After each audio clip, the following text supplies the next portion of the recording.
எல்லாரும் எப்படி இருக்கீங்க?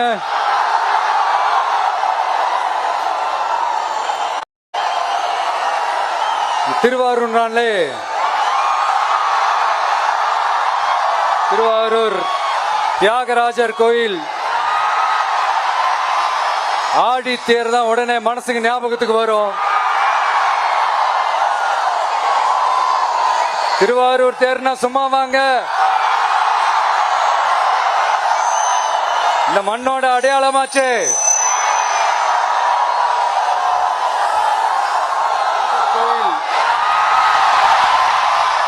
ஆடி தேர் உடனே மனசுக்கு ஞாபகத்துக்கு வரும். திருவாரூர் திருவாரூர் அடையாளமாச்சு. அவர்கள் இப்ப என்ன செய்யறாங்க?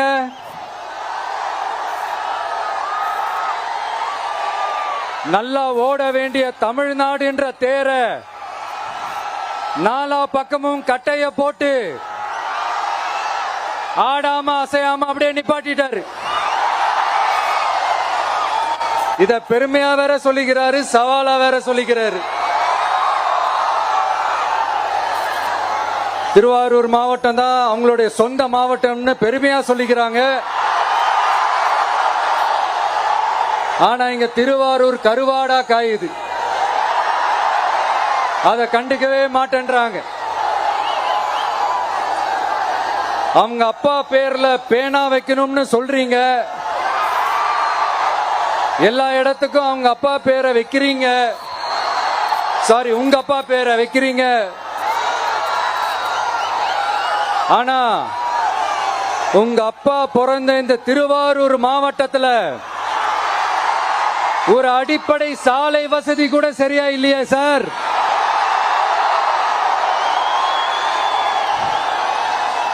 நாகப்பட்டினம் மாதிரியே திருவாரூர்லயும் அதிகமா குடிசை பகுதிகள் இருக்கிற ஊரு இந்த திருவாரூர் ஊர் தான்.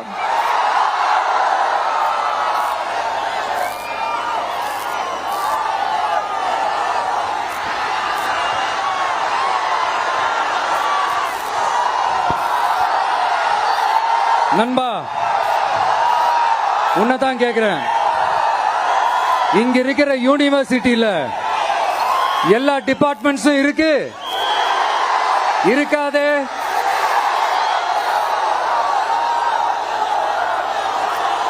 இங்க இருக்கிற மெடிக்கல் காலேஜுக்கு வைத்தியம் பார்க்கிற லெவல்ல தான் இருக்கு.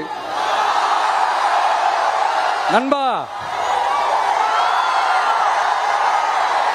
இங்க இருக்கிற மெடிக்கல் காலேஜ்ல எல்லா எக்யூப்மெண்ட்ஸும் வேலை செய்து செய்யாது?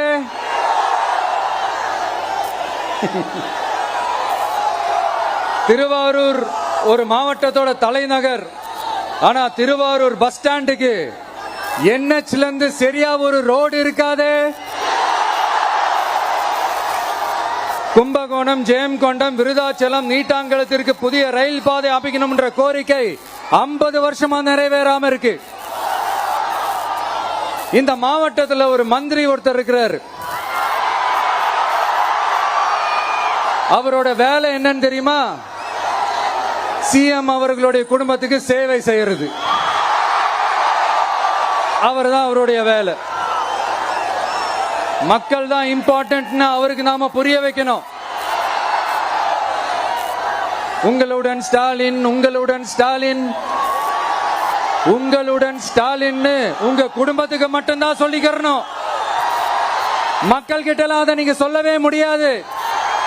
ஏன்னா நீங்க தான் மக்கள் கூடவே இல்லையே. இத நான் சொல்லல, ஒரு ஃபேமஸான ஒரு வார பத்திரிகையில் அதை மென்ஷன் பண்ணியிருந்தாங்க. அதை தான் நான் ரிப்பீட் பண்றேன். அப்புறம் இன்னொரு முக்கியமான ஒரு விஷயம், நம்ம இந்த டெல்டா பகுதியில் இருக்கிற விவசாயிங்க ஒரு கொடுமையை ஒன்று அனுபவிச்சுட்டு இருக்கிறாங்க. அந்த புகார் ஒன்று வந்தது. அது என்னன்னா, இந்த மாவட்டத்தில் இருக்கிற இந்த கொள்முதல் மையங்கள்ல இந்த நெல்ல ஏத்தி இறக்கிறதுக்கு, அதாவது லோடிங் அண்ட் அன்லோடிங், அதுக்கு ஒரு 40 கிலோ மூட்டைக்கு 40 ரூபா கமிஷன் வாங்குறாங்களாம். அரசாங்கமே ஒரு மூட்டைக்கு 10 ரூபா கொடுக்கறாங்க. ஆனா இவங்க அதுக்கு மேல 40 ரூபா கமிஷன் வாங்குறாங்க. ஒரு டன்னுக்கு 1000 ரூபாய் கமிஷன். நீங்க கணக்கு போட்டு பாத்தீங்கன்னா இந்த 4.5 வருஷத்துல பல கோடிகள் இந்த டெல்டா பகுதிகளில் இருக்கிற இந்த விவசாயிங்க கிட்ட இருந்து கமிஷனா புடுங்கி இருக்கிறாங்க. இத வேற யாராவது சொல்லியிருந்தா கூட நான் நம்பி இருக்க மாட்டேன். ஆனா என்கிட்ட சொன்னதே விவசாயிங்க தான். விவசாயிங்க பொய் சொல்ல மாட்டாங்க. சிஎம் சார், இது உங்க ஆட்சியில நடந்திருக்குது. உங்களுக்கு வேணா 40க்கு 40னா அது எலெக்ஷன் ரிசல்ட்டா இருக்கலாம்.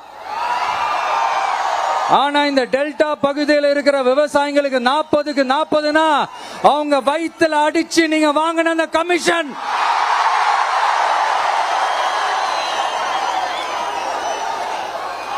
இது உங்க ஆட்சியில நடந்திருக்குது. சிஎம் சார், இதுக்கு என்ன பதில் சொல்ல போறீங்க?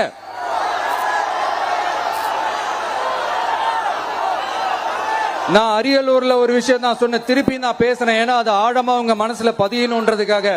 என்னடா இவன் கேள்வியா கேட்கிறான்னு நினைக்காதீங்க. தீர்வை காண்டி போறதும் தீர்வை நோக்கி போறதும் தான் நம்ம டிவிக்கோட லட்சியமே. நம்மளுடைய தேர்தல் அறிக்கையில அதுக்கான விளக்கத்தை தெளிவா கொடுப்போம். இந்த பொய்யான தேர்தல் அறிக்கையில நாங்க கொடுக்கவே மாட்டோம்.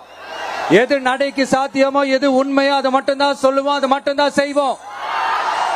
கல்வி, ரேஷன், மருத்துவம், குடிநீர், அடிப்படை சாலை வசதி, மின்சாரம்னு, பெண்கள் பாதுகாப்பு, சட்டம் ஒழுங்கம்னு, இந்த மாதிரி அடிப்படை விஷயங்கள்ல நோ காம்ப்ரமைஸ். சிம்பிளா நம்மளுடைய விஷன் என்னன்னு சொல்லணும்னா, ஏழ்மை வறுமை இல்லாத தமிழகம், குடும்ப ஆதிக்கம் இல்லாத தமிழகம், ஊழல் இல்லாத தமிழகம், உண்மையான மக்களாட்சி, மனசாட்சி உள்ள மக்களாட்சி. கான்பிடண்டா இருங்க மக்களே, நல்லதே நடக்கும், வெற்றி நிச்சயம். மீண்டும் சந்திக்கும் வரை நன்றி, வணக்கம். நண்பா, ஒரே ஒரு டவுட். எங்க போனாலும் இது வெறும் சும்மா கூட்டம், ஓட்டு போட மாட்டாங்கன்னு சொல்றாங்க. அப்படியா? இது என்ன சும்மா கூட்டமா?